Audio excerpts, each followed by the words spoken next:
Good evening. My quick day 7, is it? Quarantine? Yes. Well, fabulous, really, isn't it? I did go out today. I went to Aldi's in Chelmsford to get shopping for the week because I was told it was a really quiet one. It was one by the Army and Navy roundabout. And yeah, basically, I went in the door. There was no queue outside. Went in the door and there was just huddles of people everywhere. They just weren't like listening to nothing. So, the manager sort of bloke was standing near the door, and I said to him, "Excuse me, you're abiding by the law." I said, "I don't think you are." And he's like, "Oh, well, what are you supposed to do?" Well, what you're supposed to do is abide by what the law says, or else Chelmsford's going to be plagued with it. You know what I mean? I mean, come on, people, get a grip. What is wrong with these people? Actual idiots. I was like, well, I'm not shopping here now. I'm leaving because I'm not putting myself at risk because you cannot control the supermarket. I said, but I will call the police and tell them because it's not right. It's not right at all. And I think there was all huddles of like kids hanging around. I thought it was since like today that kids weren't meant to be able to go in there.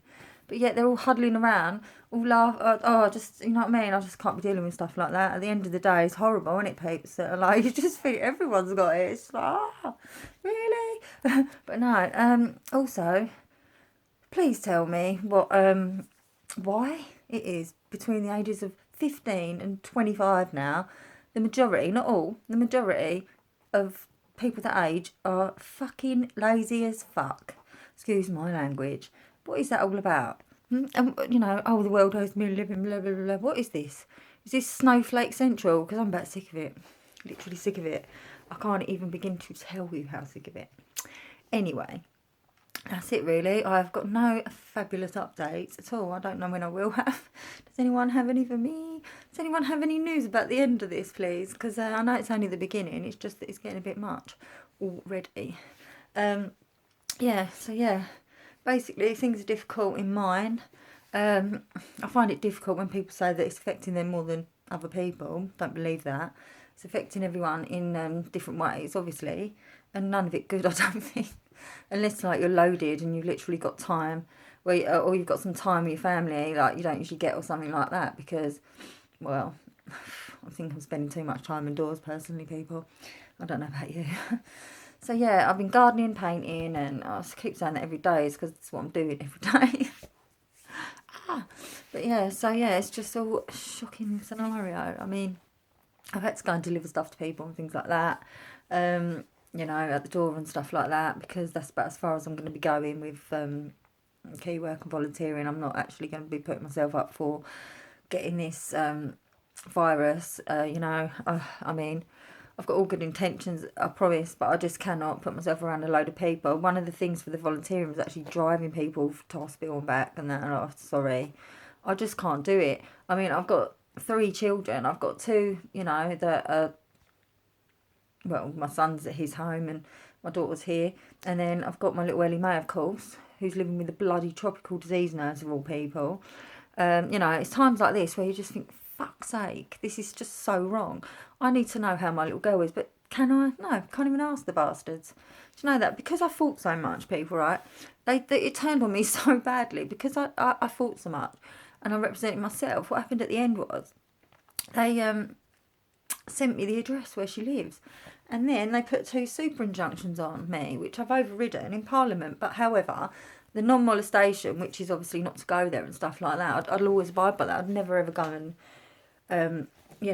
even try to go near to Ellie, not until she knows and she's ready, because at the end of the day, I'm not a selfish bastard like that. I couldn't do that. She wouldn't know me really particularly. I mean, I don't know if she would or not, and maybe she would. The point is that she wouldn't immediately know me, and so I would never put her in that position. I'm a stranger, and one day things will be different, and she'll be old enough and she'll understand. And and I can't wait for that day. I just can't wait for that day. And I'm not naive enough to think like, oh, she's going to come and knock on my door when she's 18 and she's going to move in home with me. I know there's going to be a lot of work to do, and I'm going to have to bite my tongue and stuff like that, probably because of the people that have got her. I mean, fair enough. There's possibly they don't really know anything. They didn't know anything. Sorry, they did in the end, but possibly in the beginning they went in there a bit blind into like the local authority and stuff like that, chose this little girl out of a catalogue or whatever they do. It's disgusting, but it's what happens. You know, and thought, oh, she's our one, right? So that's that. I mean, and it was such a process because I would not stop fighting. I wouldn't, and I still haven't to this day, actually. Yeah, so, you know, it was such a process. But the thing is, in the end, because they gave me the address the day before the final court hearing, they had to send representation for themselves to tell the court whether or not they still wanted to continue with what they were doing. And so by this point, it was clear to the people that I was fighting hard for her. And you know what? That to me is so hard to understand. I can't understand how anyone could see what I was going through, or hear even, or know what I was going through, and how much I was fighting, and how much I wasn't a bad person and had done nothing wrong. That's where I just come unstuck with it all. How could someone be that nasty, that awful, that they'd think, oh, I don't care, we want that one, you know? And that's the way I feel like it was, to be honest. And I look absolutely dreadful. I'm sorry, I keep moving my head about and touching my hair because I just look like was gummied or something. But oh well, it'll be fine tomorrow. Maybe, I don't know. Maybe I'd need some fresh air or something in the garden. I've been getting loads of fresh air. I've been doing loads of gardening and stuff. Not that it looks any better, obviously, because it's me. I'm not very good at things like that, but I try. I do try. Yeah, so anyway, my point is, I miss Ellie so bloody much. It is a joke. I miss my son. I can't even go and see my son. He's in a different house, and he thinks he had well, they told him he had glandular fever. That was like a month ago.